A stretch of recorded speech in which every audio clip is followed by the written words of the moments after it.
ఎందుకు వద్దన్నాడంటే మంచేది చెడ్డేది తెలియొద్దని కాదు, ఆ పండు తింటే ఆత్మకు విరోధంగా శరీరం తయారవుతుంది. అదే జరిగింది, అందుకు వద్దన్నాడు.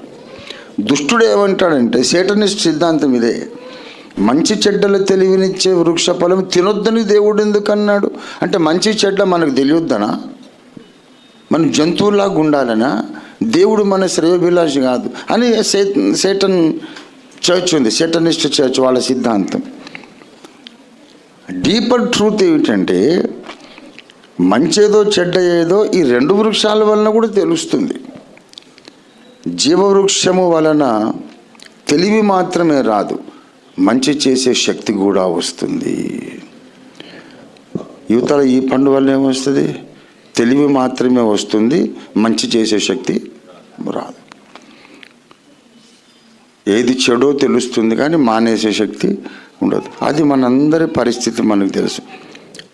చేయవద్దనుకునే చెడుని మనందరం చేస్తూ మనశ్శాంతి లేక అసలు ఎందుకు పుట్టానురా, ఎందుకు బ్రతుకుతున్నా, చచ్చిపోతే బాగుండని ఫ్రస్ట్రేషన్లోకి వెళ్ళిపోతున్నారు మానవులు.